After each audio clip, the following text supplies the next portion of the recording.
तो गाइस जब Kang dynasty cancel हो गई ऑफिशियली तो इसकी जो स्टोरी है वो हर जगह आने लगी कि आखिरकार कैंग डायनेस्टी का प्लॉट क्या था, कैंग कैसे काम करता, अपने टारगेट को कैसे अचीव करता।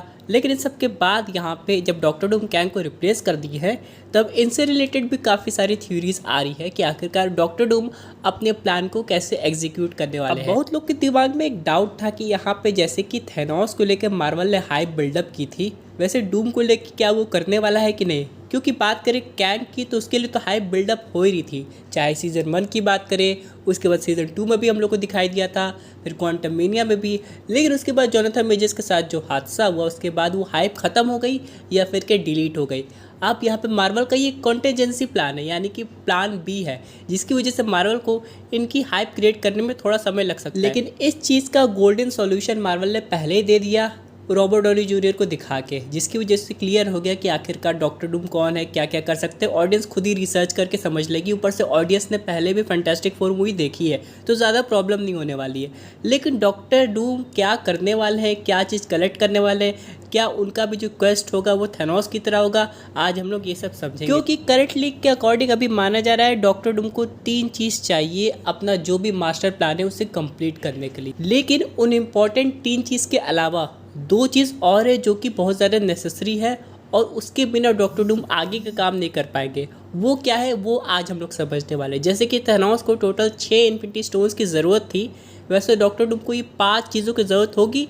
उसके बाद ही उनका जो भी मास्टर प्लान है वो कंप्लीट होता हुआ नज़र आएगा। तो हम लोग डिटेल में समझते हैं कि क्या क्या चीज़ है। लेकिन उससे पहले आप लोग कर दीजिए वीडियो को लाइक और कमेंट करके बताइए अगर डॉक्टर डूम अपने पीक पे हो और वो थॉर से बैटल कर रहे हैं तो इन दोनों में से कौन जीतेगा। अब सबसे पहले हम लोग बात कर लेते हैं कमाला खान के बैंगल के बारे में। और दोस्तों लिटरली इसकी पावर अभी भी रिवील नहीं हुई है, यानी कि जितना बताया गया द मार्वल्स मूवी में वो तो कुछ नहीं है, और भी बहुत कुछ ये कर सकता है। लेकिन यहाँ पे ये काफ़ी इम्पोर्टेंट है, चाहे डॉक्टर डूम अभी है या फिर कैंग था, दोनों के केस में इसका काफ़ी इंपॉर्टेंट रोल होने वाला था एवेंजर्स 5 के लिए। अब यहाँ पे ये सबसे पहले हम लोग को दिखाई दिया था मिस मार्वल की टीवी सीरीज में, जहाँ पे कमाला खान जब इसे पहनी थी तो उसके अंदर की पावर्स एक्टिवेट हो गई थी। और दोस्तों यहाँ पे ये न्यू डायमेंशन में भी ट्रेवल कर सकता है।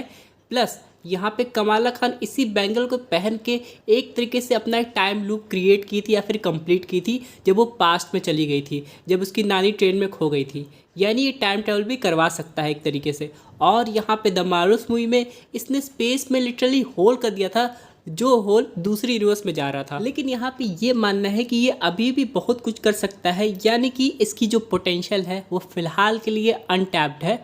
और यहाँ पे अगर ये डॉक्टर डूम के हाथों में लग जाएगा तो डॉक्टर डूम इसे इस तरीके से यूज़ करने वाले हैं, ये देखना काफ़ी ज़्यादा इंटरेस्टिंग होगा। उसके बाद यहाँ पे नंबर आता है शांग-ची की 10 रिंग्स का, और ये इतनी पावरफुल है कि ये जो विल्डर है उसे पहनने वाले को यानी कि ऑलमोस्ट इमॉर्टल बना सकती है। और यहाँ पे शांग-ची से किस वे में यूज़ करने वाला है ये तो अभी और आगे जाके हम लोग को शांग-ची 2 में पता चलेगा। लेकिन अगर आप लोग ने इसका पोस्ट क्रेडिट सीन देखा होगा तो वो जो मिस्ट्री है वो अभी तक अनसॉल्व्ड है। बहुत लोग को लग रहा था ये जो सिग्नल है वो सीधे जा रहा है क्वांटम रियल में और उसी कैंग के पास जो कि एग्जाइल कैंग है, जो कि क्वांटम रियल में बंद है।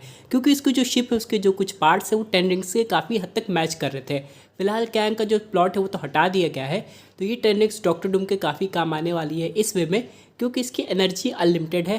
प्लस ये विल्डर के विल के अकॉर्डिंग चेंज होती है। इसका साफ मतलब ये है कि जब शांग-ची और वेंग बू आपस में बैटल कर रहे थे तो जब रिंग्स कुछ उनके पास थी फिर उनके पास थी, तो उस रिंग का जो ऑरा है या फिर क्या कलर है वो चेंज हो रहा था। उसी तरह यहाँ पे डॉक्टर डूम की क्या पर्सनालिटी है उस हिसाब से रिंग का कलर चेंज हो जाएगा और हो सकता है डॉक्टर डूम के विल की वजह से ये और पावरफुल हो जाए। अब काफ़ी समय से लोग कमाला के बैंगल और स्टैन रिंग्स का कनेक्शन बैठाने की कोशिश करते हैं क्योंकि हिंट मिली है, लेकिन अभी तक कोई परफेक्ट कनेक्शन बैठा नहीं है कि क्या ये लोग सेम ही पार्ट है या फिर अलग अलग है। यहाँ पे एक ऐसी पॉसिबिलिटी बनती है कि शांग-ची के 10 रिंग्स और कमाला के बैंगल को एक साथ मिलाया जाए तो वो कोई और तगड़ा आर्टिफैक्ट बन जाएगा जो कभी किसी ने सोचा भी नहीं था, और मे बी डॉक्टर डूम ऐसा करके रहेंगे। अब तीसरे नंबर की चीज़ कोई गैजेट या आर्टिफैक्ट नहीं है बल्कि खुद एक इंसान है जो कि पूरे मल्टीवर्स में एक ही है, जो कि है अमेरिकन चैवेज़। और इसकी स्पेशलिटी क्या है वो आप लोग doctor strange multiverse of madness देखने के बाद समझ गए होंगे कि ये पोर्टल्स ओपन कर सकती है दूसरी दुनिया की, यानी कि सीधे दूसरी यूनिवर्स के। पहले तो देखा जाए इसकी पावर्स लगभग अनकंट्रोलेबल थी, यानी कि अपनी पावर्स को कंट्रोल नहीं कर पाती थी। लेकिन बाद में मूवी के एंड में इसे समझ में आ गया कि अपनी पावर्स को कैसे कंट्रोल करना है, और हो सकता है यही चीज़ अब डॉक्टर डूम को चाहिए।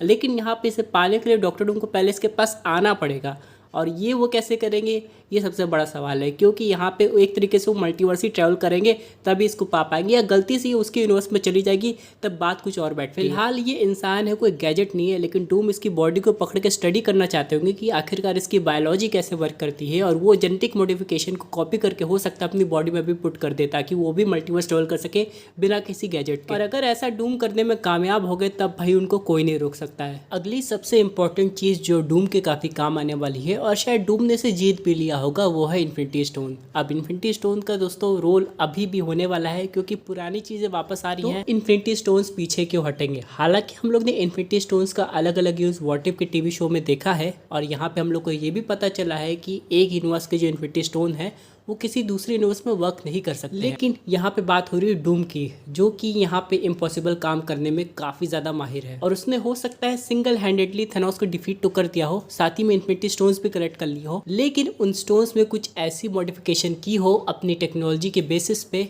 जिसकी वजह से वो उन इन्फिनिटी स्टोन्स को हर एक यूनिवर्स में वर्क करा सकता है, इररिस्पेक्टिव ऑफ मल्टीवर्सल लॉ जो स्टोन्स पे लागू होंगे, जिसकी वजह से डॉक्टर डूम के बनाए हुए इन्फिनिटी स्टोन, या फिर कहे डूम के मॉडिफाइड इन्फिनिटी स्टोन्स सबसे ज़्यादा पावरफुल है पूरे मल्टीवर्स में, जो कि डूम को हर एक फाइट में सपोर्ट करेंगे जब वो दूसरी दुनिया में लड़ने जा रहा हो। और गाइस, आखिरी और सबसे मुश्किल चीज़ जो कि डॉक्टर डूम को चाहिए वो है टेम्पोरल लूम। अब ये कोई आर्टिफिशियल लूम नहीं है जो कि यहाँ पे कैंग ने बनाया था या फिर ह्यू रिवेज ने डिज़ाइन किया था एक सिंगल टाइमलाइन को होल्ड करने के लिए, बल्कि ये लिविंग लूम है जो कि लोकी पकड़ के बैठा हुआ है एक जगह, और यही डॉक्टर डूम को चाहिए। हालांकि इसका क्या रीज़न हो सकता है ये तो डूम को ही पता होगा, लेकिन इसके थ्रू ये बहुत सारी चीज़ कंट्रोल में ला सकता है, और डॉक्टर डूम को इसे हर कीमत पे हासिल करना होगा। उसके बाद ही इसके आगे का प्लान समझ में आएगा ऑडियंस को। लेकिन क्या वो ऐसा कर पाएगा, क्योंकि सामने बैठा है वो ऐसा वैसा लोकी नहीं है भाई, वो गॉड लोकी है, और वो टाइम को चेंज कर सकता है, टाइम रोक सकता है, स्टोरी को रीराइट कर सकता है, और उससे भिड़ना डूम के लिए शायद अपनी लाइफ का सबसे बड़ा चैलेंज साबित होगा। इसीलिए लूम के पास जाने से पहले डॉक्टर डूम ये 4 चीज़ को इकट्ठा करने की कोशिश करेगा, जिसमें से सबसे पहला है कमाला का बैंगल, शैंग ची के रिंग्स, उसके बाद अमेरिकन शैवेज और अपने मॉडिफाइड इन्फिनिटी स्टोन। और यहाँ पे एक बात याद रखनी चाहिए आप लोग को कि टेक्नोलॉजी के अलावा डूम को काफ़ी अच्छे से मैजिक पता है, वो भी डार्क मैजिक। तो यहाँ पे लोकी और डूम का जब आमना सामना होगा तो ये देखने में लिटरली बहुत मज़ा आने वाला है। वैसे आप लोग को क्या लगता है, क्या डूम अपने प्लान में कामयाब होगा? क्योंकि कहा जा रहा है कि सीक्रेट वॉर जो होगी वो एवेंजर्स की मूवी होगी, लेकिन डूम्सडे में जीतने वाले तो डॉक्टर डूम है। वैसे आप लोग को क्या लगता है दोस्तों, आपके हिसाब से और कौन सी चीज़ है जो कि डॉक्टर डूम कलेक्ट कर सकते हैं? आप लोग को माइंड में क्या चल रहा है, कमेंट करके ज़रूर बताइएगा।